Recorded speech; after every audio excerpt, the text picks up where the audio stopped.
Hi, magandang araw po ulit sa inyong lahat, and for our second reading for the day, ngayon po ay tayo po ay magbabasa na naman ng isang second reading of the day. No? Kamusta po kayong lahat? I hope kayo po ulit ay nasa mabuting kalagayan. Ano? Sana po ay napanood nyo na po lahat. Napanood nyo na po sana lahat yung ating reading kaninang umaga, no? Nakalimutan ko na po yung title. Sabi ko nga po sa inyo, makakalimutin na po ako, no? Pero saglit lang po, no? Kailangan po ay, ngayon naman po ay gagawa tayo ng second reading of the day.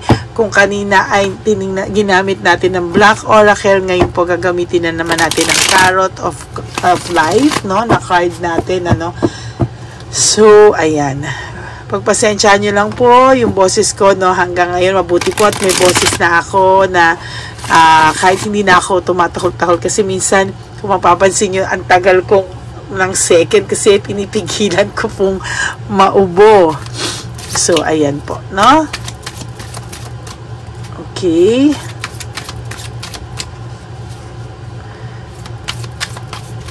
Okay.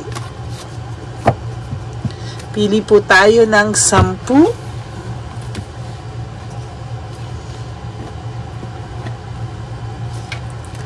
1, 2, 3, 4, 5, 6, 7, 8, 9, and 10.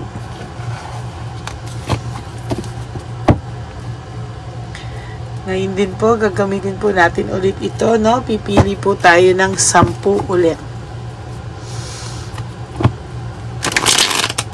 Pero bago po yan, palasahin muna po natin.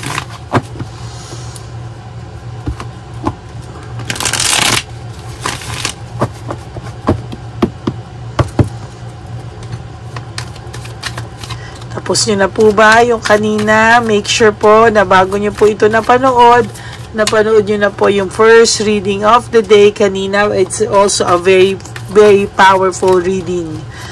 No?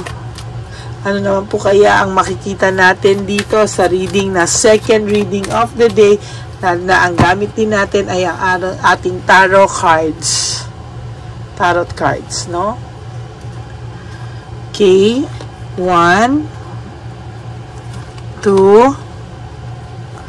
3, 4, huwag nyo pong skip, 4, 5, 6, 7, 8, 9, and 10. Dahil kayo po ang hinuhulaan natin, kailangan ma-feel nyo po yung pagkuha ko, no? Kailangan mapanood nyo po ito lahat para yung energy natin pareho. Yan, oh.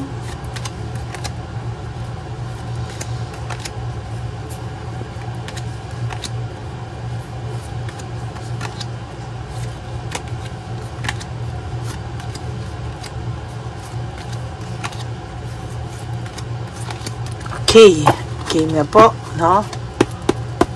Ano po kayang makikita natin ng second reading of the day? Today is Tuesday. Separation. Nako, unang-una pa lang po, no? Ano raw po ba ang naramdaman niya nung kayo ay naghiwalay, no? Alam mo po, to be honest with you, nasaktan din po ito talaga. Nasaktan din po siya sa'yo kahit akala mo matigas siya, kahit akala mo na wala lang sa kanya, nakala mo naging masaya siya. Yes, no, yun kasi yung akala niyang pakiramdam niya na masaya siya pag naghiwalay kayo. Pero the truth is, alam niyo po, nung kayo po ay naghiwalay na, alam niyo po ba yung nangyari? Nasaktan din po siya, no? Hindi niya po ine-expect na nung naghiwalay kayo, nasaktan din siya. Akala mo kasi matigas siya, akala mo lahat is okay lang sa kanya, walang dating sa kanya. Sabi mo, bakit ako? Sakit na sakit. Bakit siya masaya na sila ng tsabilitang palaka niya? No. Pero deep inside po, naramdaman niya po yung pain, no?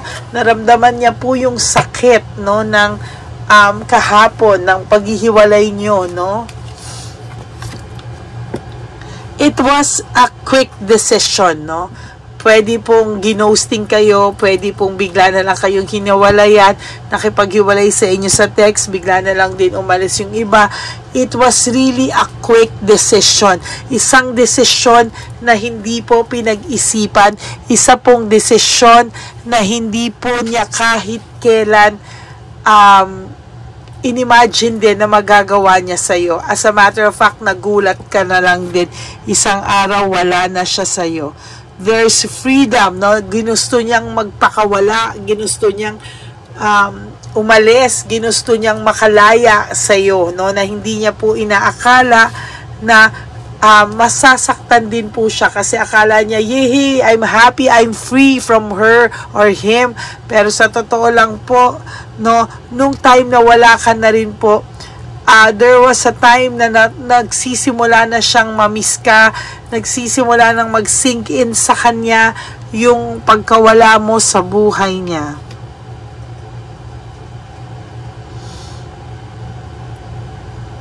Ayan, no?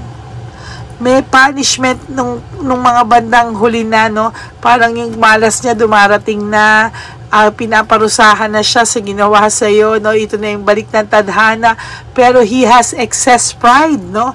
Yan yung sinasabi ko sa iyo na hindi niya lang po pinapakita sa iyo, hindi niya lang po sa iyo pinapakita or pinagkakalandakan, pero to be honest with you, sobra-sobra po yung pain na naramdaman niya din, na hindi niya nga po inakala na mararamdaman niya, no? Hindi niya po inakalang masasaktan din siya. To be honest with you, nagulat din po siya sa reaction niya. Oh my God, yan ang sinasabi ko pag Tuesday, excess pride, punishment, excess pride. Two different cards with one meaning, no? Magkatabi po sila.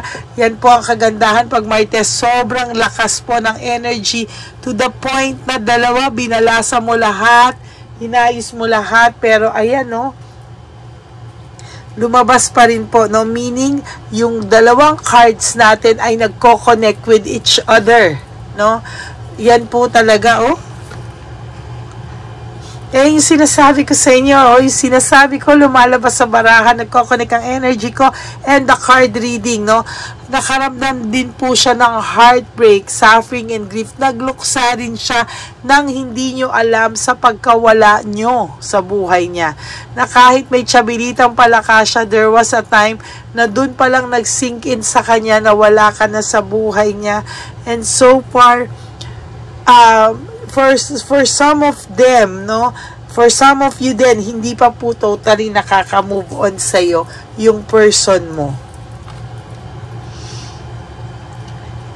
Meron po siyang mga oras na gusto niya sanang mag-approach sa'yo. May mga oras na gusto niyang lumapit sa'yo, pero baka number one, takot siyang mabara mo. Second, wala po siyang mukhang ihaharap sa'yo. And third, pinanindigan na lang niya because ayaw niyang mapahiya sa'yo. Nagkakasakitan sila. There's brutality and chaos and confusion sa partner mo ngayon. Ano? May brutality meaning pwedeng sinasaktan po ito nang hindi mo alam. At wala rin pong nakakaalam. Why? Because of too much pride. Yung punishment sa kanya, yung karma sa kanya is itatago niya po yun hanggang kaya niya pong itago. No? Nawawalan na rin po siya ng gana ngayon. Ano? To be honest with you, hirap na hirap din po siya sa sitwasyon niya ngayon. Pero wala po siyang magawa because yan po ang nakatadhana sa kanya. Okay, greed and power and denomination. Nado-dominate po ang pagkalalaki or pagkababae ng inyong person, no? Maybe he's a he or she a she. Ayan, ano? Very greedy po ang relasyong napasukan niya, no? Very, very greedy as a matter of fact. Greedy talaga. Naisip niya po na there was a time he's already satisfied. Hindi kayo naghihirap, hindi rin kayo ganun kayaman. Komportable ang naging buhay nyo together. Pero, minaliwala niya po ito, as in. Now, he has anxiety and trauma, no? Kailangan niya ng hopelessness. Yan ang mga pakiramdam niya. Nawala siya ng pag-asa, nagkaroon siya ng anxiety, nagkaroon siya ng trauma. Pero, take note ha, pag nakikita mo to o nababalitaan mo to, mayabang pa din po ito. Why? You have to understand na yung pride na lang niya at kayabangan na lang niya po ang natira sa kanya simula nang mawala ka sa kanya. There's success, no? There's success sa'yo, end of phase, meaning katapusan na po ng mga paghihirap mo, end of phase, end of sadness, end of yung phase na malungkot ka, panay heartbreak, heartache, lahat, no? Malapit ka na po sa success, and siya naman po ang dadating o dadaan sa phase ng buhay niya na mararamdaman niya yung consequences ng ginawa niya sa'yo, no? Ang feeling niya po ay tatayo siya, paninindigan niya, whatever it takes, ayaw niya pong mapahiya sa'yo, no? Ayaw niya pong mapahiya sa'yo, ayaw niya pong makita mo na nasaktan siya kasi pinaninindigan na lang niya na matigas siya, no? So, yung title natin, nasa na ba yung akin? Susulatin ko muna po at baka makalimutan ko. Alam niyo naman pong makakalimutin ako. Nasaktan,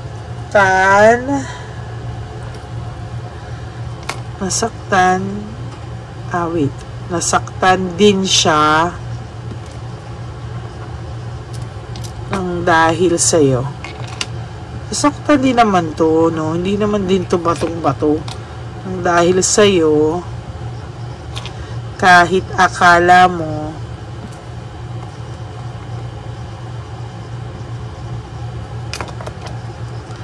matigas siya. Yan. So, nasaktan din to. Akala mo lang hindi kasi feeling mo lalaki, matigas siya. Pero you know, yung mga matitigas sa labas, yan po talaga yung mga deep inside, yan po talaga yung hindi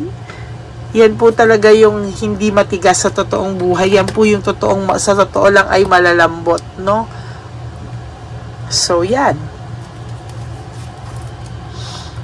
Poor judgment, hindi mo lang po kasi nakikita yung ano ba talaga yung nangyayari sa kanya sa totoong buhay, na pag mag-isa na lang siya, dun lumalabas lahat ng pains.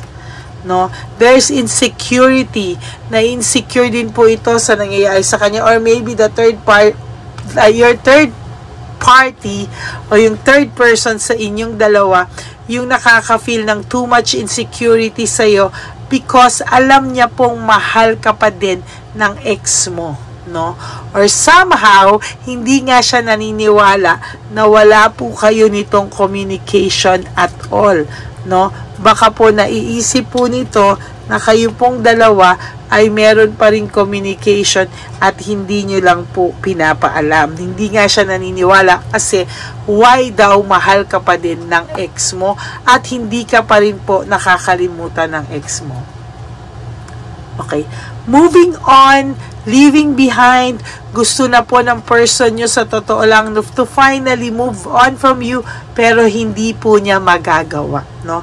He will never ever move on from you hanggang hindi niya po hinaharap ito, no? Kasi mahirap po na hindi na hinaharap, pero ayan, no? Napakahirap po talaga sa totoo lang. New beginnings, gusto niya po magkaroon ng new beginnings sa buhay niya, kaya nga niya kayo iniwanan.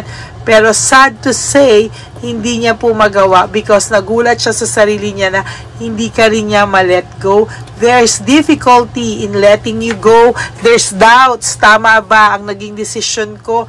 Nagkaroon siya ng too much doubts and lack of satisfaction, no? May lack of satisfaction siya. Hindi po siya satisfied sa nagawa niya at hindi rin naman po siya naging masaya. They're selfish. Naging selfish daw po siya at ngayon nagseselos po siya dahil ang pakiramdam niya po, you are moving on with your life without him, no? At nagiging mysterious po ang tingin niya sa'yo, no? Hindi niya po alam ano na nangyayari sa'yo. Minsan nakikibalita siya, wala siyang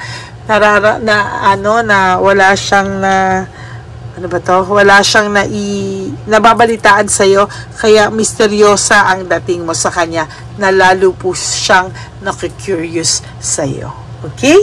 So, that's your second reading of the day. Maraming pong salamat. So, ang title natin ay Nasaktan Din Siya Dahil Sa'yo, kahit akala mo matigas siya at hindi siya nasasaktan at hindi siya marunong masaktan. Okay? That's it for your second reading for the day. I will be back again tonight for another set of reading. Maraming salamat po sa inyong lahat. Huwag po kayong mag-alala, no? Babalik po ako. For those of you who wants to have a private reading with me, you can message me at Lady Lee Elena. That's Ladyly Elena. Nasa dulo lang po yan ng ating video. Diyan nyo po ako pwede makontak. That's my only legit and official FB account. No? Paki-follow nyo na rin po, please. And for those of you who wants to give me a super thanks, maraming salamat po, no? Natutuwa po ako pag nakakakita ako ng super thanks. It doesn't necessarily mean na kailangan malaki or something, no? Kahit po piso yung super thanks nyo, natutuwa po talaga ako. Maraming salamat po. And for those of you na nanonood po from start to finish, huwag nyo po talagang i-skip. Pakiusap ko po sa'yo, no skipping of ads po. Ang dami pong nanonood, about 58% na ini-skip yung ads. Please, tulong nyo na po yun sa channel natin. Huwag nyo naman po sanang i-skip yung ads. Please, para mas marami pa po tayong matulungan na nangangailangan ng mga elderly. Okay? Maraming salamat po sa inyong lahat. May God bless you all. Life is short. Don't make it shorter by stressing yourself from all the pains and heartaches na binigay sa inyo na kahapon. Just surrender everything to the divine universe. Just let go and let God write your love story. I love you all from the bottom of my heart. Maraming salamat po. And I will all see you again on my next reading. Thank you so much and God bless you. Bye! Happy Tuesday po!